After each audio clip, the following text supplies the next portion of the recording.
Bonjour à tous et merci de nous retrouver sur BFM2. On va revenir évidemment sur cette déclaration hier du président de la République Emmanuel Macron à la tribune de l'ONU qui a reconnu officiellement l'État de Palestine. Nous sommes avec Guy Poran. Bonjour. Vous êtes un ancien officier de l'armée israélienne. Merci beaucoup d'être avec nous. Vous avez lancé une pétition en avril dernier pour la fin de la guerre menée à Gaza et le retour des otages détenus par le Hamas. Vous soutenez la solution à deux États entre Israël et l'État de Palestine. Comment vous abordez cette prise de position de la France hier? C'est mieux que jamais. Alors moi, je trouve que c'est une déclaration symbolique, mais très importante, qui ne change pas grand-chose sur le terrain dans le court terme, mais que ça va donner une horizon positive sur les possibilités d'avoir finalement en paix deux États, une à côté de l'autre, comme vous voyez ici. Et, et pour ça, c'est très important. Maintenant, il y a beaucoup d'Israéliens qui disent que c'est comme une prix pour le Hamas ou pour le terrorisme, etc. Moi, ce que j'ai vu, c'est que pendant 50 ans d'occupation, quand les Palestiniens sont calmes et le gouvernement israélien il dit bah, tout va bien, il n'y a pas de raison de faire une négociation pour un accord politique. Et dès ils sont marre et il y a une intifada ou un terrorisme, bah, le gouvernement dit que ce n'est pas le moment pour le faire parce que ça sera quelque chose pour le terrorisme, ça sera une gratitude. Alors, il faut faire un accord parce que c'est la seule alternative pour les deux peuples pour vivre dans cette région. Alors beaucoup disent que ce n'est pas le bon moment pour reconnaître l'État de Palestine par la France et une dizaine d'autres pays. Vous dites qu'il n'y a jamais de bon moment, il faut que les choses avancent, aillent vers une solution à deux États. Absolument, parce que la seule autre alternative, c'est d'avoir la guerre et la souffrance permanente, comme on avait eu pendant 50 ans. Les seuls à venir, il y a 7,5 millions de Palestiniens entre la Jordanie et la mer et à peu près 7,5 millions de juifs.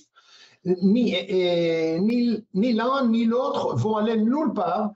Les seules façons de couper ce cycle magique de violence, c'est d'avoir un accord. Et sans avenir politique pour les Palestiniens, il n'y aura pas un accord. Alors c'est trop tard à mon avis, mais c'est mieux que jamais. Alors Benjamin Netanyahou s'est exprimé dimanche avant cette prise de parole d'Emmanuel Macron, disant qu'il n'y aura jamais d'État de Palestine. Vous avez quand même de l'espoir, notamment après les élections en 2026 en Israël? Absolument, c'est ça qu'on espère. Et je suis assez proche aux hommes politiques de l'alternative, de l'opposition. Et même si à ce moment-là, ils n'annoncent pas un support pour pour un État palestinien, parce que politiquement, ce n'est pas le bon moment pour faire un Israël, mais tout le monde de l'opposition sait que finalement, il n'y aura pas une autre solution. Et même si on a eu un échec 93 à Oslo, et même s'il y aura des autres échecs, finalement, ça sera la seule alternative. Alors moi, j'ai des espoirs qu'avec un changement de gouvernement, et j'espère qu'avant la fin de 2026, mais dès que possible, il y aura un changement stratégique de l'état d'esprit israélien. Alors c'est vrai que votre soutien à une solution à deux États de la part d'un Israélien, ancien officier de l'armée, est une parole assez rare, en tout cas dans les médias. Mais est-ce que d'autres en Israël partagent votre point de vue? Oui, bien sûr. Il y en a pas beaucoup qui supportent cette déclaration aux Nations Unies maintenant à cause des raisons, parce que beaucoup de monde sont toujours sous le trauma de 7 octobre, mais il y en a beaucoup, à mon avis, presque une majorité, qui sait que finalement, dès que les choses sont calmées, il faut approcher une négociation politique pour arriver à l'accord avec les Palestiniens. Et tout le monde sait qu'un accord avec les Palestiniens ne va pas être sans un horizon politique d'État palestinien pour eux.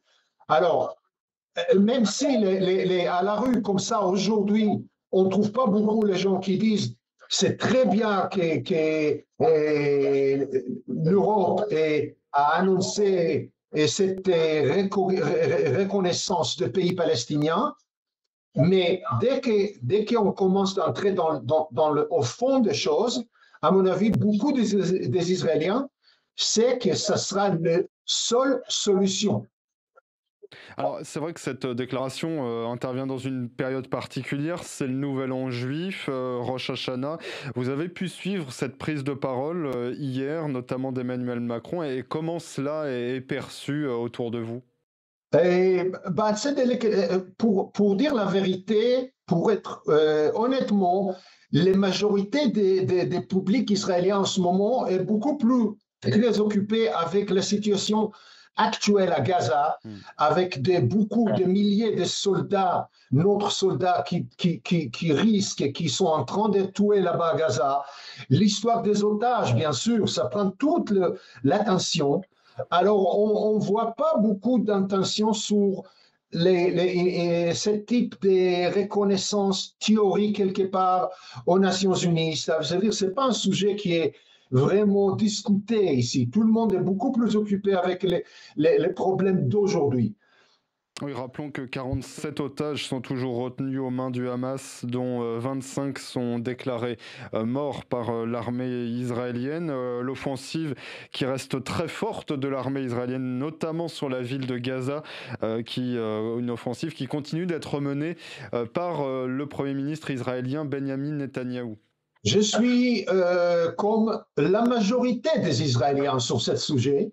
À peu près entre 65 et 75% des publics israéliens, selon tous les sondages, sont contre cette nouvelle offensive. En fait, ils sont pour avoir un accord maintenant avec Hamas pour libérer les otages et arrêter la guerre. La guerre maintenant, pas comme au début de la guerre, après 7 octobre, là, c'était nécessaire d'aller pour détruire les Hamas puissantes. Là, maintenant, c'est une guerre qui est purement pour les raisons politiques. Netanyahou ne peut pas se permettre d'arrêter la guerre et de faire un accord avec les Hamas parce que son ministère d'extrême droite, Smotrich et Ben Gvir, vont lui faire tomber le gouvernement et ça, il ne peut pas se permettre. Alors maintenant, c'est une guerre purement politique. Et ça, c'est pas moi, c'est la majorité des Israéliens chaque semaine qui dit ça sous tous les sondages d'opinion publique. Et prise de parole aussi hier de Mahmoud Abbas, le président de l'autorité palestinienne, qui a appelé le Hamas à déposer les armes. Il a condamné aussi l'attaque du 7 octobre. Une parole rare, mais qui intervient peut-être un peu tard. Comment vous voyez cela, vous qui pourrez?